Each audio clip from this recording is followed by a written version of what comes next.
If you're a child again, in which country would you have loved to grow up in? Let me know in the comments down below. I imagine to grow up in Sweden. And in today's video, I want to exactly talk about that. I imagined I grew up in Sweden and what would have been the benefits of me growing up in Sweden. And obviously I thought about that because I'm a parent and my kids are currently growing up in Sweden. So it was a choice that we moved here to Sweden as well because of our kids. So it's just fair to talk a little bit about, you know, what I wish for them, and also imagine if I were a kid, like what would have been really good here in Sweden. Before we jump right into it, don't forget you can subscribe to my newsletter. There is a link down in the description below, and you also get an ebook with 10 questions if Sweden is the right fit for you. Subscribe now. Let's get started.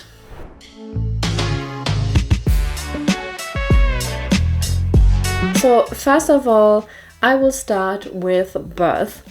Maybe it doesn't really matter as a child or as a newborn where you were born because you will not remember, but you know, your parents will remember. So if they had a really good experience, then this will also, you know, reflect on the child. So this is actually my personal experience. I had this as a parent. I gave birth here in Sweden. And I think it was a really, really good experience. And I actually can't imagine a better country to give birth in. And the reasons are that, first of all, healthcare is free. And yes, you pay it with your taxes. But as an individual, when you are in a certain situation, you don't have that much costs. I paid a little bit. I paid for my partner, or my partner paid for himself, like to stay there a few nights and to eat there. But for me, the whole healthcare, the giving birth and everything was free. And the service you get for nothing is just really incredible. And I also say it's incredible because I did have the comparison to the UK. I also gave birth in London, in the UK. And although I had a really good experience there as well, I would say that my Swedish experience was much better. And it's because also, for example, in Sweden I had my own room with, you know, my newborn and with my partner. He had a bed as well, like he could stay as long as he wanted.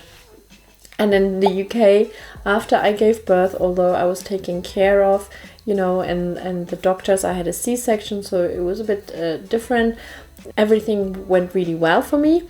But after that, I was in a big room with lots of other moms. I don't actually know how many. And we had a bed, and, you know, the beds were divided with curtains. So you could hear everything every time a child, a baby screamed, you know, you can hear it. And most of the time it would wake up your newborn, you know. Of course, there are worse things in life, for sure. But again, if I compare it, the experience in Sweden was just so much better. I also had to share a bathroom with after birth, you know, with all the other women. And if you have ever given birth and you know your body after, I don't want to go into details, but it's not that pleasant. You know, I've seen blood in the bathroom, and you know, I just felt a little bit gross. You feel already gross with yourself, but then having all these other women as well going through the same thing, and you have to share a bathroom, it's just, you know, it's not the most pleasant thing in the world. But again, like, I'm just saying, like, in Sweden has been really incredible. And I think this is already a very good start to life when you give birth in Sweden. And not to forget that you get a little celebration meal, you know, depending on when you gave birth. For me, it was kind of like a breakfast. You had alcohol-free wine and hot chocolate and, you know, a sandwich and with a little Sweden flag. I thought that was so sweet. It's a little thing. It's maybe nothing big, but it made such a difference, you know, welcoming your child into the world in Sweden. It was really cool. Then let's move on when you're basically a baby until you're 1 year old, and you actually stay with your parents until you're 1 year old. And here in Sweden, kindergarten only starts from 1 year old, but you also get the parental leave. so you get the pay for it. So they pay you for staying home with your child, which is the case in many countries, of course, but I would say in Sweden it's quite good. You get paid decent money, plus the amount you have is also quite long. It's over a year, so you can actually extend it if you want to as well. And I feel that makes such a difference actually to a small kid's life as well, if they can stay with you for longer. For example, in the UK, you can put your child, I believe it's maybe 3 or 4 months. It's probably similar in the US. You can put them in kindergarten and they are taken care of, which I have no judgment over parents who do that. I can totally imagine that, some people have to work, many other reasons, whatever. Although it is also very expensive in the UK to put your children, in a kindergarten, especially early on. But yeah, in Sweden, it starts from 1 year, so you can really enjoy the new motherhood you have with your baby until they're 1. I actually stayed home until 18 months, although I had a bit of a mix with or shared parental leave. So my partner also went about 2-3 months on parental leave, and then with 18 months our daughter started kindergarten. So I find that it's quite a benefit for the parent and the child to spend quality time together at the beginning of their being. And then kindergarten starts, and the beauty of it is here in Sweden as well, it's really affordable. So they really support like working families. I think I looked it up a little bit, and I think you kind of pay the maximum of 1,688 Swedish krona, which is around $165 per month for a full-time position. I calculated that. You can actually calculate that online. I did that for Stockholm because I believe Stockholm is probably the most expensive area. So you will not pay more than $165 per month, which I still think it's amazing. I mean, coming from the UK, well, I'm German, and to be fair, in Germany it's similar. You don't pay that much, but coming from the UK, where I paid for child care and I only put my kid for like 2 days into kindergarten because I didn't want to waste all the money I earned, on kindergarten. So I was trying to be super flexible around my kid. But yeah, I think growing up here in Sweden, that is quite great that you can go to kindergarten. You actually don't have to go to kindergarten. You can start school, and school is mandatory, but you don't have to go to kindergarten. But when some Swedes as well, like some of their best friends are from kindergarten, so you do make friends at kindergarten, and many actually stay in touch and are friends for life. And I know as a foreigner coming sometimes to Sweden, you find it a little bit hard to make friends, because a lot of Swedish friends have kindergarten friends, school friends, university friends. They often have such a tight kind of friendship group that it's sometimes hard as a foreigner to come in. But in this video we're talking about growing up in Sweden and what it is like, and it is beautiful that you can make friends for life in kindergarten already, right? And then what is also great is that, in Sweden you can really be a kid, and the school starts just later, compared to other countries. For example, in the UK, the school starts, when you are 6-7 years old. My daughter goes to first schooler class at the moment, and she just turned 6 years old. So she's probably around 7 when she starts grade 1. And I know for some, they just have a different way of thinking, and thinking, you should start early. Maybe you have a disadvantage compared to other countries academically, and that kind of thinking, which is fine. Everyone is different, but I feel I support really, starting a bit later and enjoying, play and just the joys of being a kid as long as possible. And of course, supporting the curiosity about learning along the way. which I think is the case here in Sweden, at least what I've, gathered so far. It might be not the case in every single school or for every single kid, but in general, I would say it's a very great system. In talking about school, I also think, again, there could be a debate about, how academically, if Sweden doesn't push their kids enough to excel academically. I don't know if you can say that, but I compare like the schools a lot with Germany because that's where I grew up and went to school. I don't have so much experience with the UK, but with Germany, and I went to school. It's a long time ago, but I do observe a little bit also my nephew, and I think he's in grade 3 now, and the dynamics of the school and what they teach, and not only what they teach but how they teach, and nothing has changed in all those years. And I'm still shocked actually that there's still this old school system in Germany.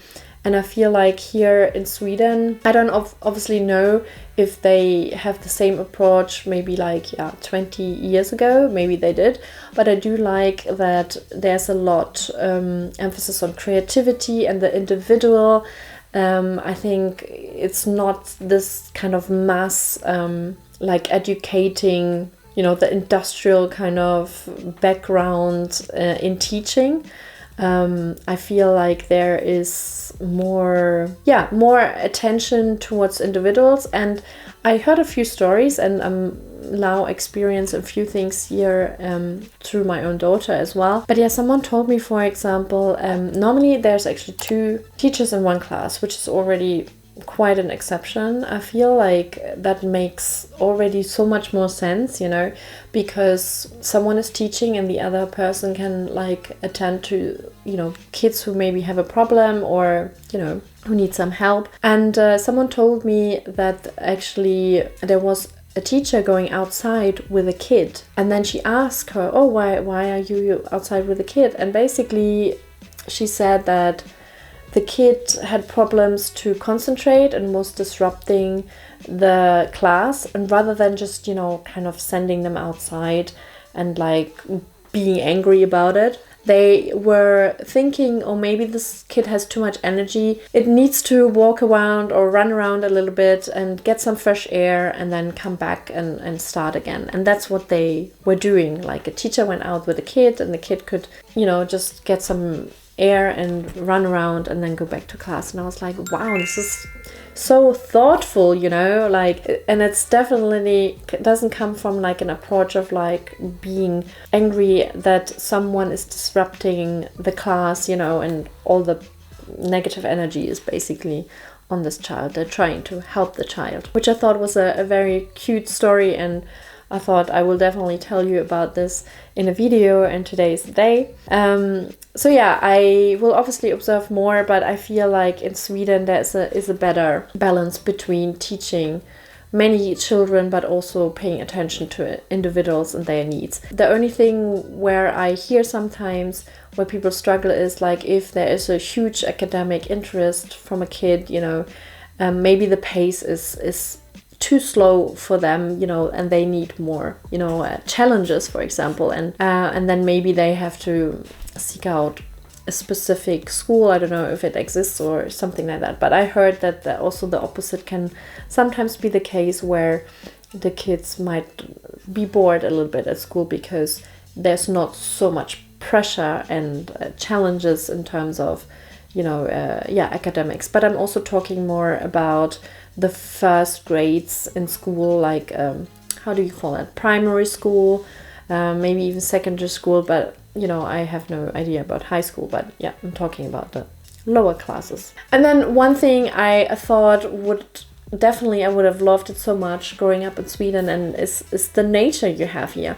And honestly, even if you live in a city like Stockholm, the dynamics are totally different than in any other like city I know. Of course, I'm talking about personal experience as well. When I was a child, I grew up in Berlin actually. And Berlin is a cool city, but I think it's cooler when you are a young adult, But as a kid, you didn't have beaches or huge lakes or many lakes within the city. I mean, of course, Berlin is also bigger than Stockholm, but I just love that even in Stockholm there's so much nature. There's like little forests and lakes and obviously the sea, and you have beaches and just the seaside in general, like in Stockholm alone.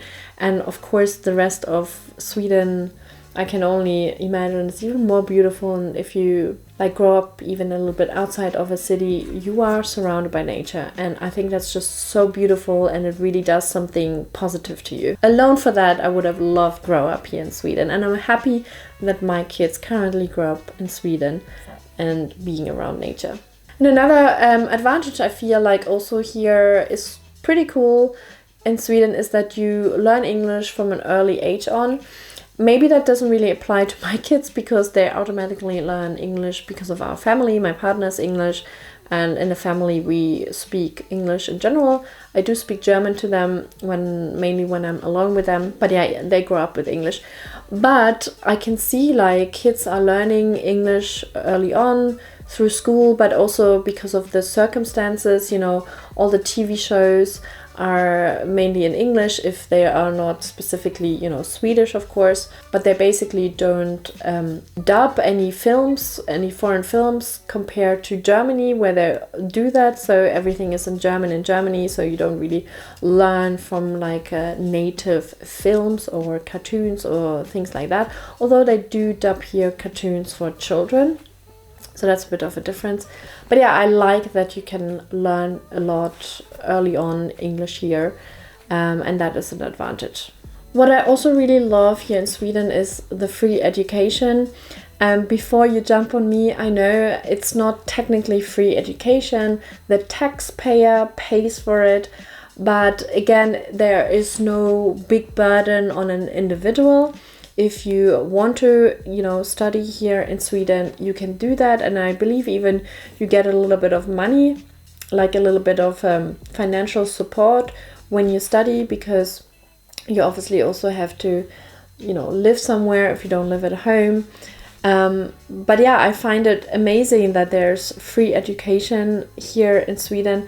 And there is something similar in Germany, or it is almost the same in Germany, to be fair. And I studied in Vienna, Austria, and I pretty much studied without any fees. I think I had 3 semesters where I paid a little bit, but maybe it was like, I don't know, around $1,000 or something. So it was not that much. And, you know, it was amazing for me. I could just, you know, do my thing. I remember my parents were paying for my room, which was, you know, a shared kind of flat with 2 others.